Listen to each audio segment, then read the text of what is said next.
My dear fellow fan friends, JCat here with part 2 of Star Wars Timeline Explained. And in this video, we're going to show you next up from the Old Republic, the prequel era, and the Clone War era, and even Tales of the Jedi era. Basically, in this era, they're all pretty much in the same detail era. We'll begin with Tales of the Jedi. Now, basically, in this timeline, explains that before Obi-Wan even thought of it, Dooku was the one to erase the files on Kamino, and basically joined Darth Sidious. And, of course, Yaddle left the council, but believe me, there was more to it, and I'm going to explain that to you. She didn't just leave the council because she was following Count Dooku and wanted to join him. She left it for more reasons than one. For example, why everyone else was off doing their thing. This is gonna sound really mind-blowing to you fans out there. That Yoda and Yaddle actually had a love relationship. And it gets weird because she left the council because she didn't want to get Yoda in trouble. Yeah, and baby Grogu, you remember Grogu? Well, actually, they're Yaddle and Yoda's son. Sorry. Mind blown. And of course, Yoda had hidden him under the temple, even unknown to the other Jedi. So basically, he's going to be trained down there until he's old enough to join the Jedi. Unfortunately, we all know that's not going to happen. And basically, that's where that happens. She gets killed, but now we at least know what happened to Grogu's mother. Hoo-hoo. Shocker there. And also, we all now know Ahsoka survived Order 66 because of Anakin's wonderful teaching method of you gotta be stronger than even a droid. Wow.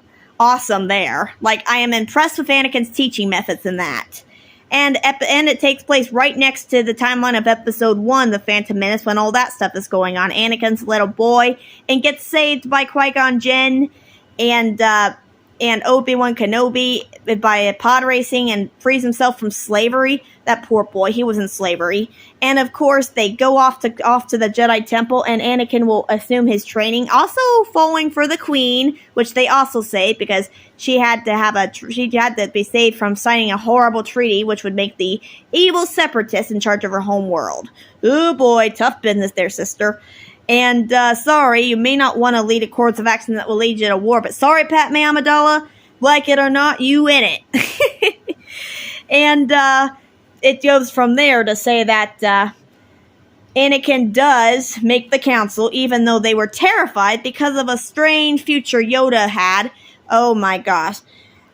Clouded this boy's future is. However, he is the chosen one because of his high midi-chlorian count.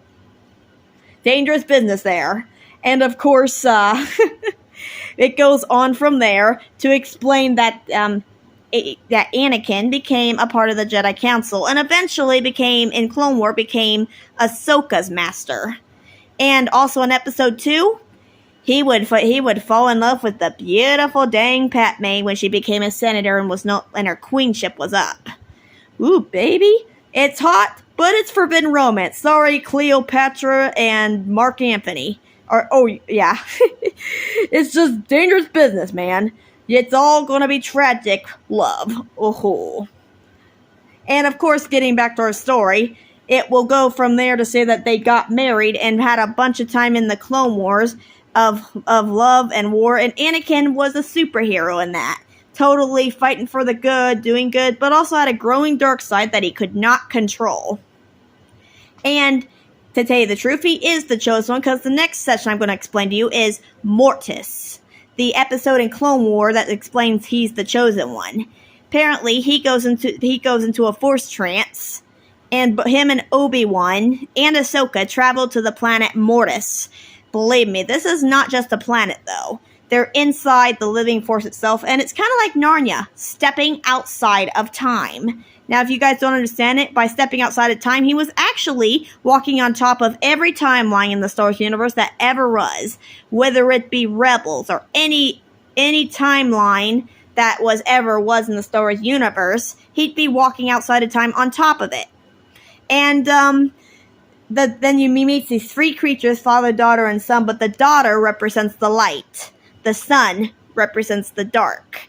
Now, in this session, he was supposed to be the chosen one to take his father's place, but the choice he made to say no, that was a bad choice because it totally set the Force out of balance, both in that universe and in the universe of Star Wars at large, making the Sith rise to power in Order 66 to happen, and even eventually making Anakin become legendary Darth Vader.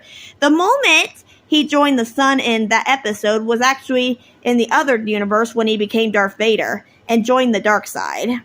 It caused a chain reaction to happen from that universe to that. Kind of like in Narnia, when they were all grown up and came back to time, no time had passed at all in their universe. So when they returned to it, they'd be exactly the same age they were when they entered that universe. So it was pretty interesting.